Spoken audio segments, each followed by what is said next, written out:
high-tech safety engineering. When firefighters get to the location, this has got to work. Cutting-edge die-cast construction and precision fabrication on a mammoth scale. It's good to know that we can get that kind of quality into our parts. All to build a blaze-busting vehicle that's a matter of life and death. Lives depend on what we do and make sure we do it right. To create a super fire truck, you need a super factory. Pierce Manufacturing. Battling a raging blaze, failure's not an option. For firefighters, only one thing stands between them and deadly chaos. Their fire truck. From mega frames to high-pressure hoses, high-tech front cabs to superior safety rigs, souped-up engines to ladders that reach the sky. A fire truck's more than a vehicle. It's a mobile rescue unit ready for any crisis. For generations, Pierce Manufacturing set the gold standard, building custom cutting-edge fire trucks that battle blazes and save lives. Today, no company in the world crafts more firefighting apparatus than Pierce. 1,800 vehicles a year. And now, they've created the ultimate fire truck, the Pierce 30-meter heavy-duty ladder model. This firefighting powerhouse is a jack of all trades. It can reach 30 meters and shoot a water jet at a blaze-busting 7,500 liters a minute. Top it off with precision point handling, motion-sensitive safety innovations, and life-saving ladder equipment. And it's taking the fire truck to high-tech heights. Pierce manufactures this heavy-duty fire truck at their super factory in Appleton, Wisconsin. This mammoth facility boasts nearly 75,000 square meters of manufacturing might. It takes 45 days, more than 1,500 workers, and some serious muscle to build these rigs. With over 2,000 different custom packages, there's no such thing as a standard truck. If you look at our industry, there's 33,000 fire departments. Now, every one of them fight fires differently. We've got to be flexible with our designs. To build one-of-a-kind trucks, Pierce factory engineers faced a challenge, setting up a manufacturing process with custom capabilities. Their solution? Dividing assembly into multiple steps with production flexibility. Frame up, where the chassis foundation takes shape. Fabrication, where welders craft the truck's aluminum cab and body. Paint, where steel gets its shine. Assembly, where workers install thousands of components. And aerial assembly, where the massive ladder attaches to the finished truck. Here's how a Pierce 30-meter aerial fire truck design lays out. The open cab interior holds the driver, seating, and critical safety equipment, enough to outfit a team of 10 firefighters. A 3,000-liter center-mounted water tank connects to a high-power pump. A reinforced center support structure called the torque box holds the mechanics for the mammoth aerial up top. This 7,000-kilogram ladder, stabilized by a rotating platform and 4 hydraulic arms, gives the truck its 30-meter reach. And powering it all is a heavy-duty diesel engine, connected directly to the main mechanical systems. But to get a fire truck off the ground, it all starts here. Frame up, where the massive chassis foundation takes shape. When it's done, this 10 by 1 meter frame will shoulder the weight of the entire truck and its heavy payload, including onboard equipment, firefighters, and liters of water. All adding up to a staggering 32 tons. If it's a big aerial unit, there's big ladder units and things like that. Big tankers will haul a lot of water. They have to be heavy duty. The foundation frame starts with 2 steel rails. These 2 black beams must quickly become the rock-solid base of a state-of-the-art fire truck. Here in Frame Up, we like to say the truck starts here. Frame assembly comes down to two things: keeping it straight and level. Everything about a fire truck's foundation has to be square. Workers use an overhead hoist to slot the frame rails into a massive jig. With the help of air-powered stabilizers, the jig seats the rails 86 centimeters apart. With so much riding on these rails, the exact parallel angle is critical. Now, to keep the rails in a strong load-bearing square, the team installs cross members. Over a lifetime of operation, heavy cargo and twisting pressure put tremendous stress on the alignment. They're very heavy-duty frame rails. They are probably 13 inches tall, where in your normal passenger truck, rails are maybe 4 inches tall. But the frame is only as strong as its weakest link. The bolts that hold the rails together are as important as the rails themselves. To ensure workers tighten bolts to exact specifications, the crew uses a carefully calibrated instrument called a stall tool, a wrench with built-in control. Some of our specialty tooling are stall tools that automatically stop when they reach the correct torque. Stall tools allow us to tighten and torque in one step without having to re-torque with a regular torque wrench later. Workers fly the fully assembled frame to a waiting suspension assembly.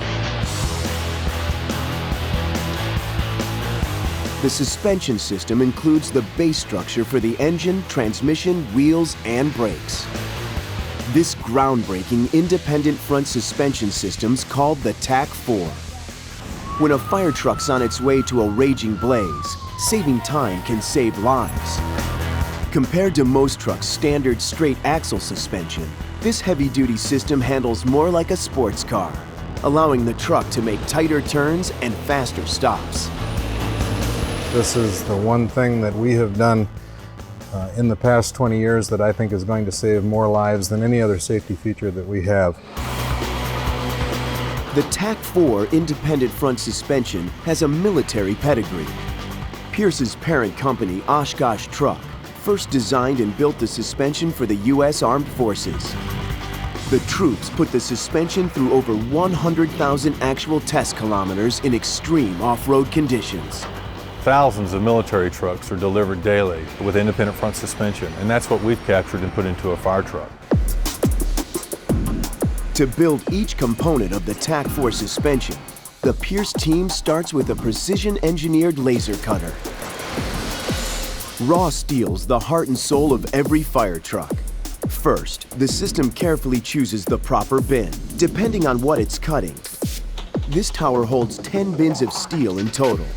Each shelf has a maximum capacity of over a ton. We run through about 60,000 square feet of material a week. Suction cups grab the raw sheet metal and load it onto the laser cutting table. The laser cuts through plates with speed and power, up to 4,000 watts of energy. The laser burns out supports and connecting pieces that bring the suspension together, working through the raw steel with tolerances down to the micromillimeter. We're not building Swiss watches here, but it's good to know that we can get that kind of quality into our parts. The laser cutter also minimizes sheet metal waste using a computer program called optimization nesting software. The software processes up to 3 days of cutting orders at once. The result? Less scrap. Whichever way they would fit into the sheets the best is the way the software is going to divide them up. To free them from the nest, the arm lifts and drags the cut parts over a metal rake. And it'll be all different parts, different part numbers, but basically this is all for the TAC-4 independent front suspension. As the fire truck suspension build continues, the TAC-4 assembly is divided into 4 critical parts: the wheel hubs and rotors, brakes, and a wishbone-shaped connector called the control arm that attaches the whole assembly to the truck. The Pierce fire truck's control arms are souped-up versions of what's found on many SUVs. Control arm sub-assemblies are similar to what your A-frames are in most of your cars and pickups nowadays. The difference is, this control arm makes an SUV's look downright anemic. The TAC-4 control arm is built to carry massive loads, allowing fire trucks to haul more fighters and equipment to the scene. With the control arms in place, it's time for the hub and rotor assembly, key parts of the suspension's wheel and brake system. Hubs and rotors install as a unit. Rotors are vented discs inside the wheel frame used for braking. Hubs connect the whole wheel construction to the truck. To install hub and rotors together, first pressurized rams rivet 10 studs into the hub. These sturdy bolts will eventually support the fire truck's big wheels. As the build continues, it's time for the brakes. When firefighters speed to an emergency, running red lights, it takes powerful brakes to stop 32 tons of fire truck. To meet the challenge, Pierce supersized the 30-meter ladder truck's brake system. A hoist lowers a massive clamp or caliper onto the wheel's brake rotor. The caliper's the mechanism that actually squeezes the brake rotor, making the truck stop. These monster brakes can stop a truck going 95 kilometers an hour, 20 meters sooner than standard brakes can. That's 4 car lengths, a life-saving difference. Like the rest of the wheel assembly, this caliper's huge. It's about 10 times bigger than what's on your car. And the truck's special anti-lock brakes have another built-in safety precaution. It's called Electronic Stability Control, or ESC. On snow and ice, a fast-braking truck can spin out of control. But with ESC, the system senses dangerous road conditions and adjusts the braking pressure tire by tire. ESC re-stabilizes the truck's direction and speed, helping the driver regain control. Now it's time for the chassis to get some cutting-edge tires. 15-inch diameter for a regular vehicle, and this one's a 22.5. These wheels have a built-in bonus, a special tire protection band located between the metal wheel frame and the rubber. In the event of a dangerous blowout, the band keeps the tire rubber attached to the wheel frame. On a racing fire truck, it's vital. You don't want the tire coming off the wheel. That's catastrophic. Now, after 3 days and 4 major build stations, the chassis suspension build's starting to come together. It may not look like a truck yet, but in a fire emergency, each critical detail translates directly to safety, speed, and stability on the road. The cab and all its components are the brains behind the fire truck's brawn. By the end of the build, this 4-meter long by 3-meter wide metal box houses the key elements of the fire truck. Here, the driver and team strap in for the white-knuckle ride. The cab's cockpit-style dashboard gives the driver precision control. Customized gauges, switches, and levers direct and monitor many of the truck's mechanical systems. From steering to radio communication, sirens to lights, and high-powered pumps to onboard water supply. But first, the cab needs a strong foundation. Pierce believes to build a cab right, you've got to break it down into sub-assembly steps, each run by high-trained specialists with quality control every step of the way. The cab build starts in the fabrication department. First, welders fabricate the back of the cab, welding the aluminum skin to the rectangular bars of the substructure. Pierce custom designs this metal matrix according to the different cab layouts, adjusting for overall dimensions, storage and seating configurations, windows, and door design. You get different mount variations and tubes going different places, so you kind of have to pay attention that you know where everything needs to go. Now, to weld a flawless joint, fabricators use a secret weapon, gravity. Tilting this welding table ensures everybody's working at the perfect angle. It's a better way to weld it when it's flat to put these tubes in place. The rear wall's the base for the rest of the cab. This assembly process is also critical. Done right, It anchors all of the cab components to come. This is the rear wall. When this is ready to go on the cab, the substructure is built, and they'll have the sides on. So you'll have your sides here and over here. The cab fabrication team now faces a challenge, attaching the wall frame to the outer surface without warping. Welding the outer skin directly onto the main structure creates a twisting tension called torsion. The torsion warps the outer finish. Even a slight twist can distort the truck's body, especially along the main side structures that give the fire truck its solid shape.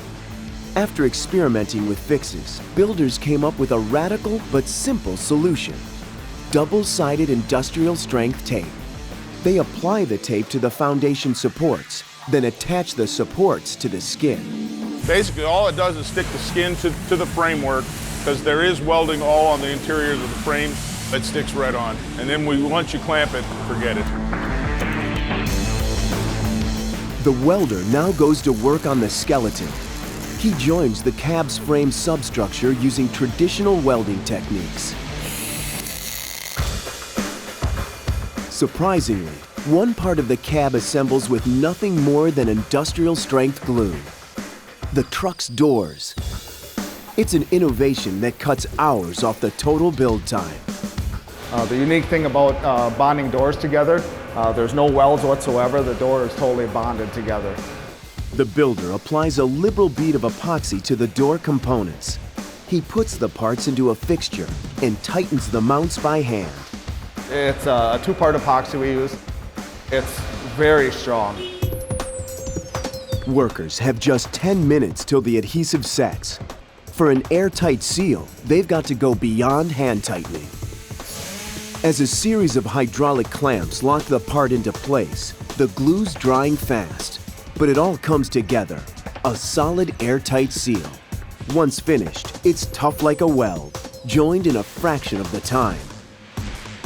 Our old doors versus our new doors, again, we saved a lot of hours doing it that way. After over 30 hours of total build time at several different cab stations, the cab support structure all comes together at the final weld assembly.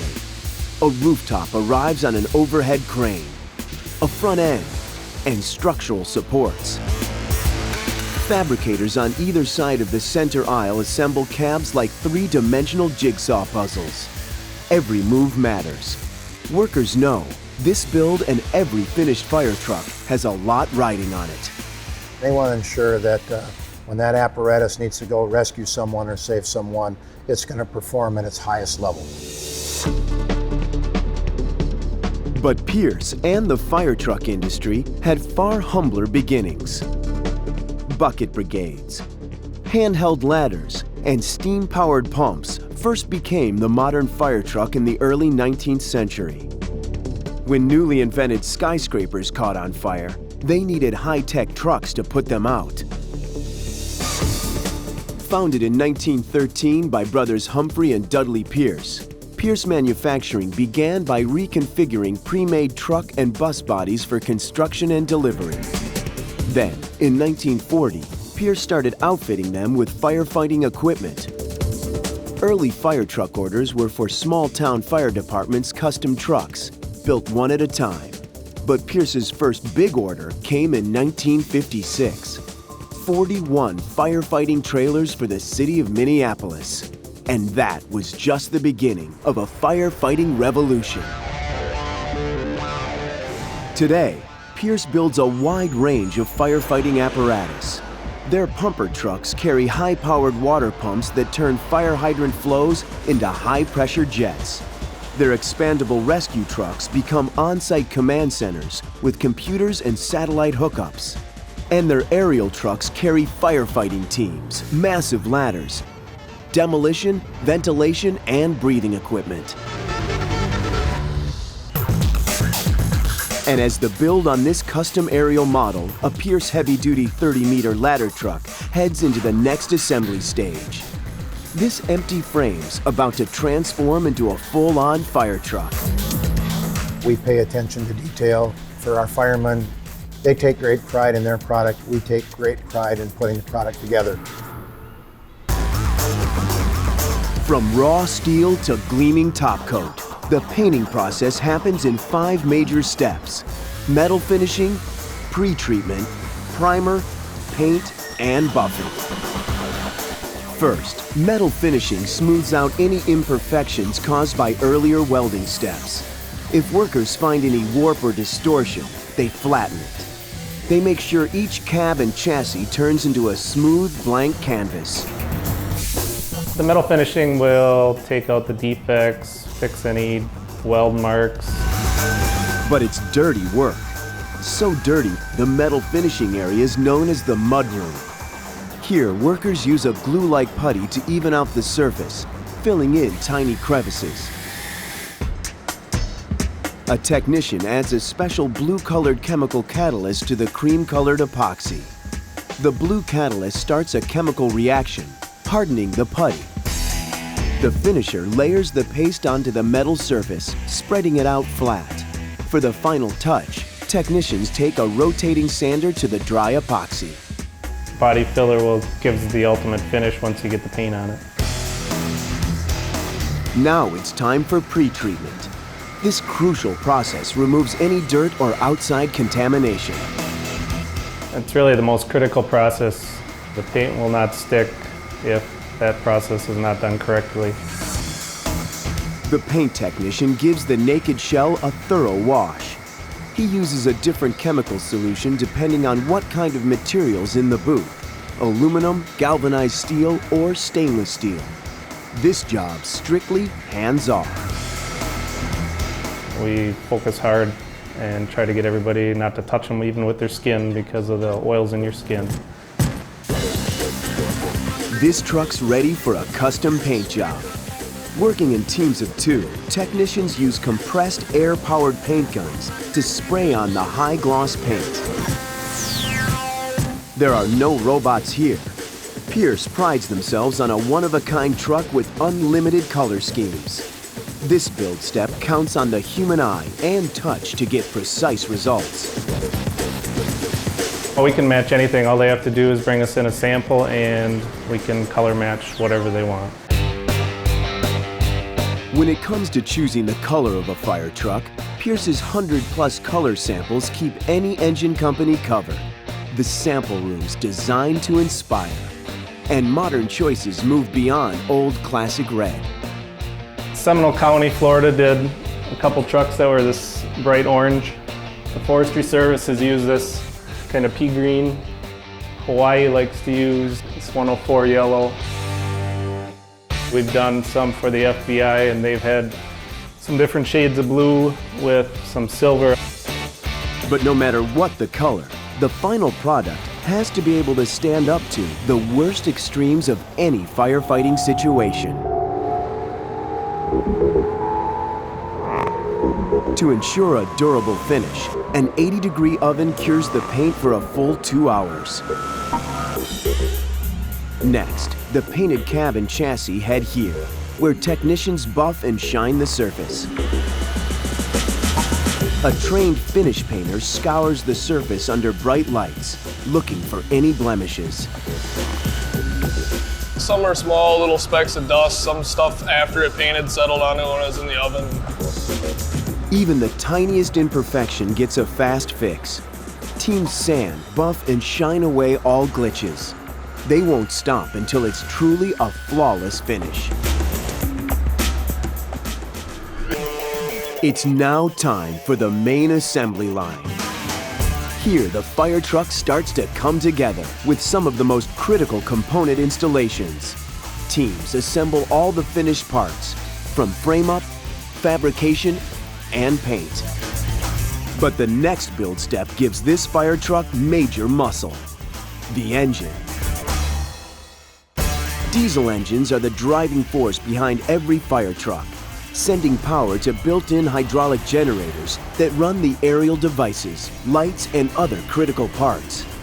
Pierce equips all its trucks with basic diesel engines, but it's up to the fire department to decide what kind of engine power plant they want, and most important, how much raw horsepower. We use several different engines in our fire apparatus. It can be either a Cummins, Caterpillar, or Detroit diesel engine. A forklift wheels engines into a small staging area. This is a 515 horsepower Detroit Series 60 diesel engine. This engine's known for its turbocharged pickup, fuel efficiency, and the ability to handle extreme conditions, running smoothly at temperatures over 50 or as low as 40 degrees below zero. An overhead crane lowers the assembled engine into place in the frame. With so much wiring already installed, assemblers must execute the engine drop to the exact centimeter. There's thousands of dollars worth of harnesses and components that are already installed in that frame. It's a very tight fit and you don't want to wreck anything. This blaze-busting fire truck now gets a set of custom pipes. Teams install the muffler and exhaust system. With so many unique options and configurations, there's no such thing as a standard setup. All exhaust systems that we do are all custom. We cut them to make them fit, to make them work on the trucks. Before the cab's dropped on the frame, it's first wired and outfitted with lights, sirens, and trim. This overhead hoist adjusts to carry all of the various custom cab configurations. We've got different models of cabs and different configurations of those models, roof heights, lengths, things like that. As it swings into place, teams of two position the cab onto the completed chassis.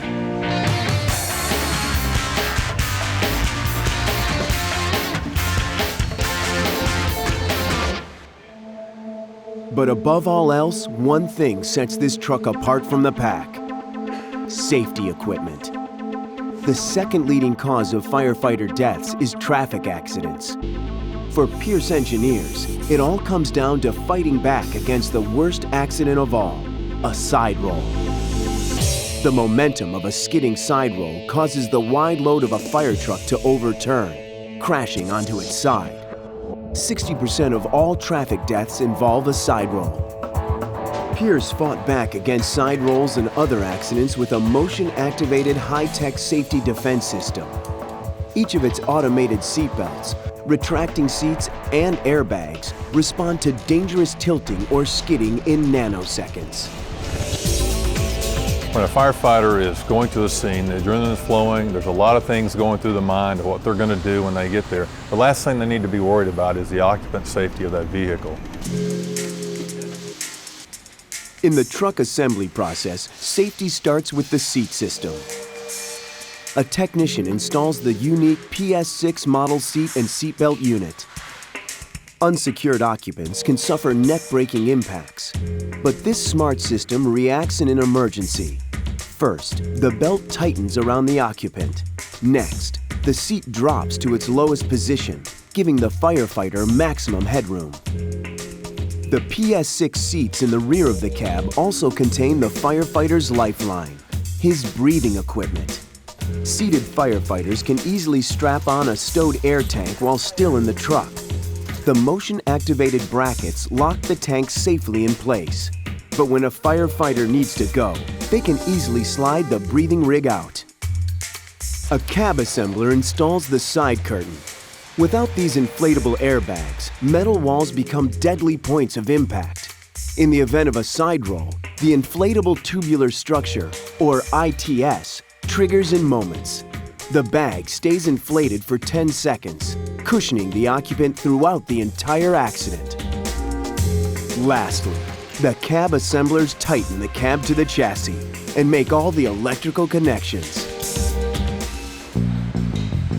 Now, a hoist operator places the high-powered water pump directly behind the cab.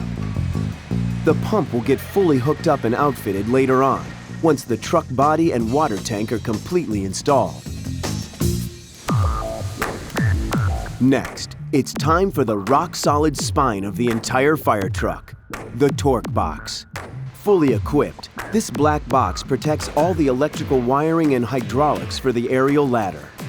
And on the road, the torque box works like a lightning rod, bearing shock and ladder tension, taking the pressure load off the chassis and body. It's so strong, you can hang the entire truck from it. Ours has a very large box that runs, it's about this size, and it runs the full length of the truck up to the water pump. In there, we not only store our ground ladders, but this is the strength that allows me to do what I'm doing now. Basically, my truck is just hanging from this torque box. Metal workers make the torque box out of 2 pieces of 2.5 centimeter steel. Fabricators bend the metal to create 3 walls and use 1 sheet of metal to cap the box. This technique minimizes welds, making the structure extremely strong. The crew installs the 3-ton tube using an overhead crane. Though the ladder itself adds on later, the whole foundation of a ladder truck like the Pierce 30-meter heavy-duty model in the making relies on this big box. Meat and potatoes of your truck, you can't run your ladder without your torque box.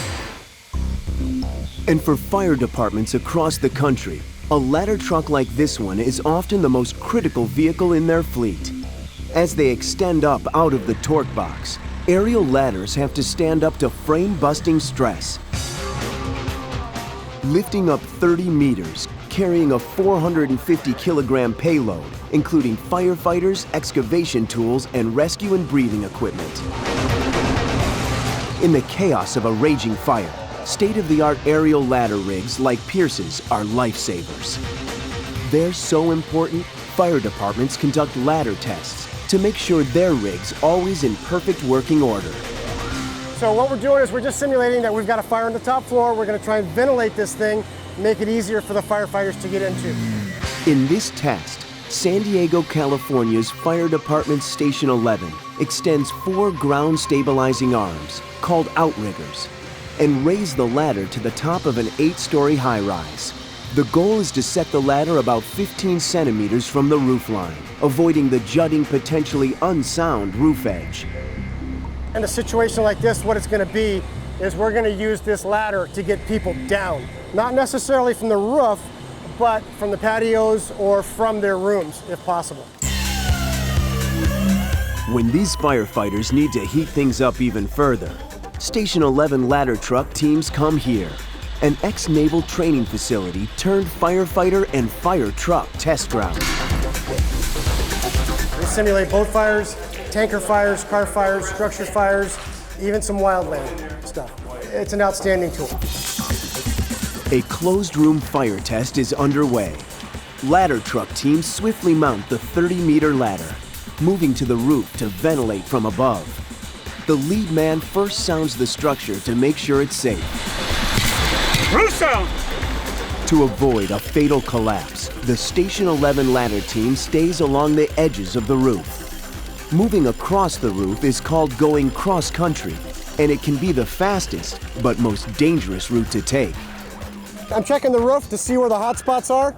This thermal imager will tell me where the hottest spot on the roof is, and that's exactly where we want to cut our hole. That's where we're going to get the most bang for our buck. The ladder team opens the roof with a chainsaw to ventilate the burning room.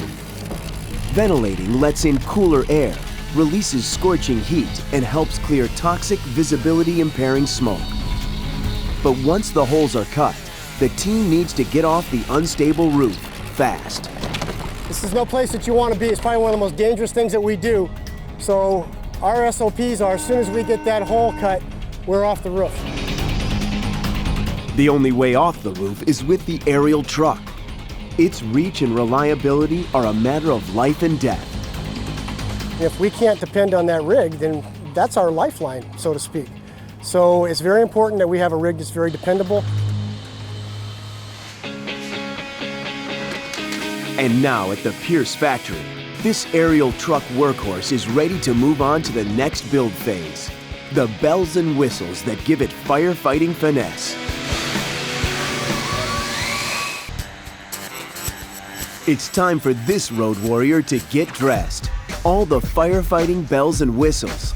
It needs wiring, lights, and some classic exterior diamond plating. At Pierce, no model's complete without this glittering touch. Part durable reinforcement, part old school decorative design. We see diamond plate every single day, all day, and it's really easy to work with.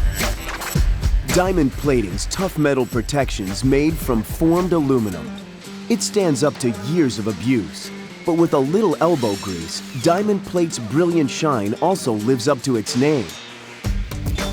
I think the Diamond Plate looks really neat shining down the road, whether it's daylight or dark, you know, it's just glimmering on those trucks. Next, teams of 2 lower the rear body onto the frame. You got a piece right there on the front. With this intense noise and obstructed views, team communication's next to impossible. To stay connected, workers use headsets and radios. Greg, all the wires look good? We're looking good, Mike. Going down. When we've got somebody that's reaching underneath a body and it's suspended from a crane, ultimate goal, safety, make sure everybody ends up going home at the end of the day. Next, for added firepower, Pierce installs a water tank. In an emergency, fire trucks can pull water from their reserve tank before they hook their hoses up to a hydrant. These corrosion-free tanks are made from polypropylene, a super strong plastic that's also lightweight. Tanks can hold up to 10,000 liters. As it goes into the truck, perfect placement's critical. You've just got a small area to drop it, and you want it even in, you know, from the sides and in the front and the back. As the build continues, it's time to outfit one of the fire truck's most important parts, the water pump. The water pump's main plumbing base was installed during the cab build. Now, a worker outfits the base with pressure gauges and controls. The amount of pressure determines exactly how fast and hard the water leaves the hose. This powerful pump system creates enough pressure to spray water up and out, extinguishing a raging blaze. It all comes down to pressure.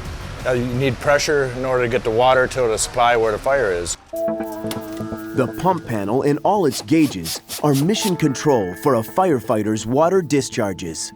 Here's how the water pumping system works. Firefighters attach a line to the pump's main intake. Inside, a moving part called an impeller spins to create pressure, as churning blades push the water in a circle and feed the pressurized water up the hose lines. From one hydrant, they can have up to 8 charged lines snaking out of the fire truck, fighting fires on multiple fronts at once. The system can handle up to 20,000 liters per minute. That's enough pressure to send water up a 30-meter aerial ladder and still have plenty of power to unleash it in a fury. You could break windows, rip shingles off roofs, you can do anything with it pretty much. It's a real heavy-duty piece of equipment. This equipment's designed stout and simple, so firefighters can operate it in heavy clothing and thick gloves. Levers and connections are oversized for easy operation in sub-zero temperatures and over long, grueling shifts. Technicians install more accessories to customer specifications. Lighted compartments, custom shelving, and generators are just a few of the options. Firefighters can trick out these trucks with any combination. In a firefight, these add-ons can make a big difference. Now the cargo floor is getting ready to go on. We usually get generators, hose reels, cord reels, accessories like that, and that's where they go in. A generator adds extra juice to an already powerful truck. The engine drives the generator as needed, producing electricity for the night scans, floodlights, and other electrical options. When the firefighters get to the location, this has got to work. Okay, down, Steve. As they work, generator installment teams pay close attention. In the field, lives can depend on this single piece of equipment. Extremely important that everything's installed correctly. At this custom build stage, assemblers also trim the trucks with a touch of personality. Custom painted grills fly the American flag, or in this case, the Texas flag. An assembler affixes the Pierce badge. I care about what they're going to go through, so it's important to me to make sure that my job is done really, really well. An assembly technician loads more accessories onto the truck. These special pike poles are designed to ventilate ceilings and tear open roofs to let out lethal heat and choking smoke. Every fire station selects their own style and different type of pike pole and different quantities and mounts.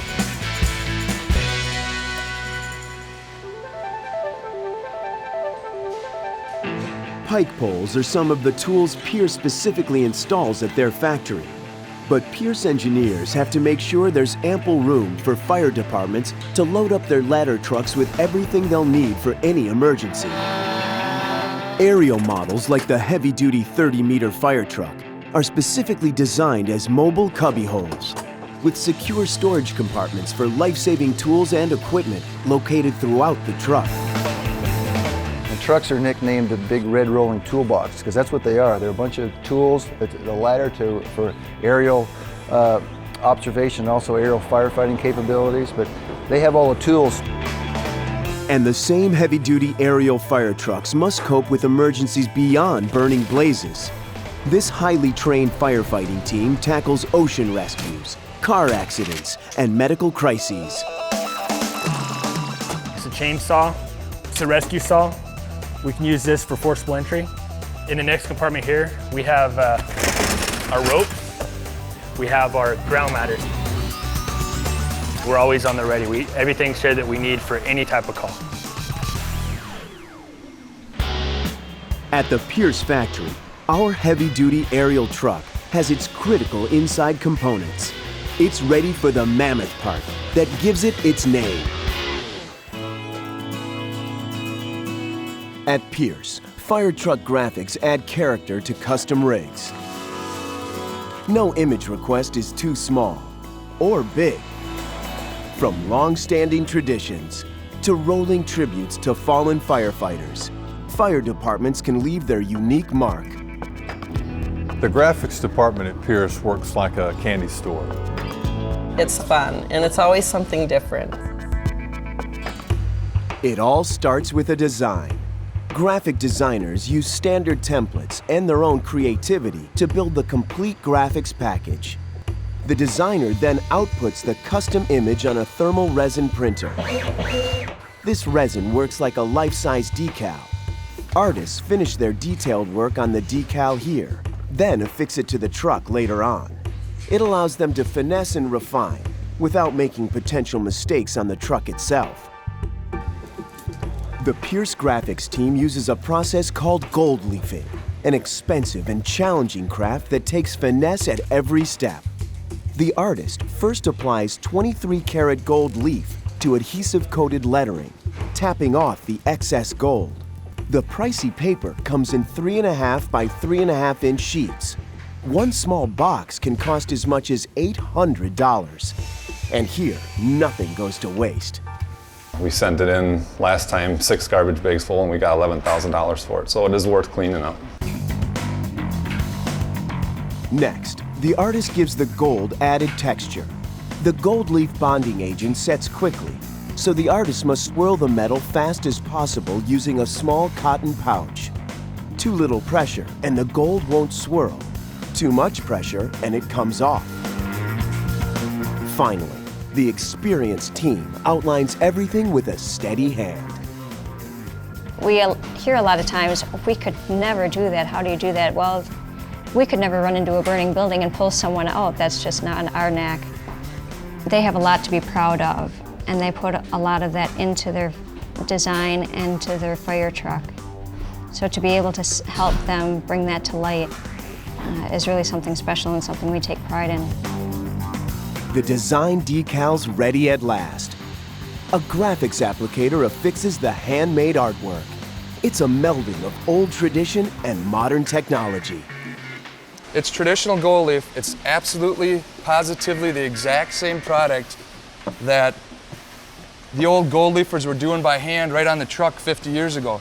The only difference is we do it in a controlled environment and we do it on this clear adhesive-backed vinyl so we can apply it like a decal. We're doing a process to a higher standard than almost anybody else. The graphics are looking good, but it isn't a finished fire truck yet. The next assembly process builds the ultimate part for the final add-on, the ladder. Workers already installed the ladder's torque box base, but to craft its towering aerial, the part that literally lifts firefighters into the sky, Pierce turns to Kewanee Fabrications, an industrial builder in neighboring Kewanee, Wisconsin. This factory burns, cuts, and presses massive parts for heavy equipment around the world. The company began in 1941, and that tradition continues today. Kewanee fabricates ladders both from lightweight aluminum and heavy-duty steel, according to customer request. But meeting Pierce's tough specifications is a huge challenge. Each 30-meter ladder is only allowed to deviate by 1 centimeter from perfectly straight. But any amount of welding naturally pulls and distorts metal. Without correction, the welds on either side of the ladder's rails will make it bow like a banana. The most challenging part that we see was trying to keep the rails straight when we started our process. Because of the welding being done on one side of the rail section, it caused a lot of distortion. To solve the problem, Kewanee engineers experimented with fabrication tests and techniques. The solution? Reverse bending. Fabricators first pre-bend the ladder rails over metal blocks. A 10-meter section bends up to 8 centimeters from center to tip. This way, under welding, the pressure just pulls the ladder the other way, making it straight.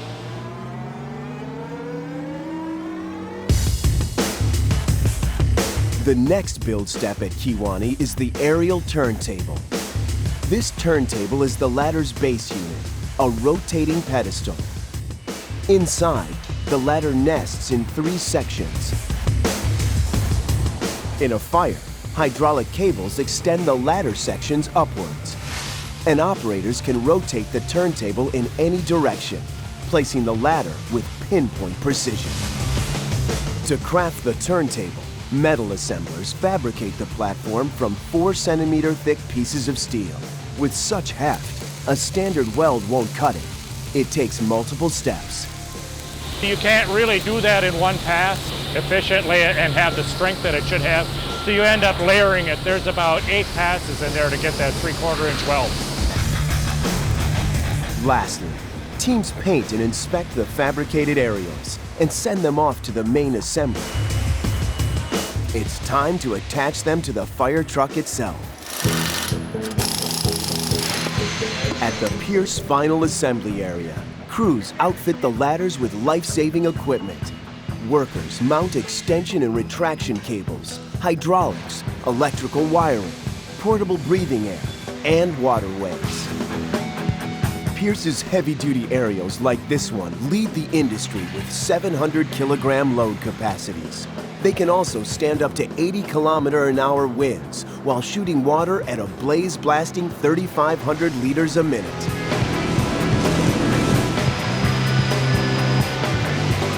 Two mammoth cranes lift the ladder into position.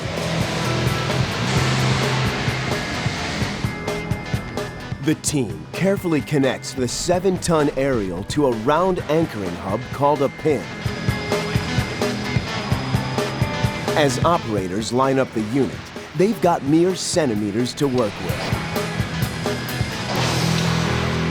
It is like threading a 15,000-pound needle.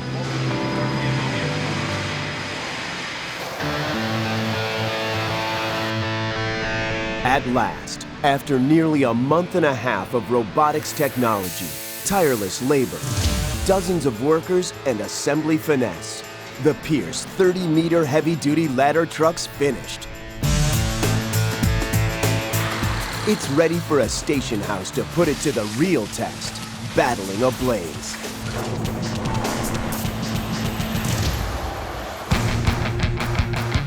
There's a huge sense of pride in putting these trucks together for the firefighters, knowing that they're going out and saving lives and rescuing people every single day.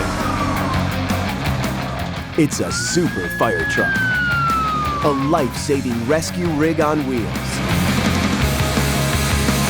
And creating this custom vehicle takes a fire truck super factory. Pierce Manufacturing.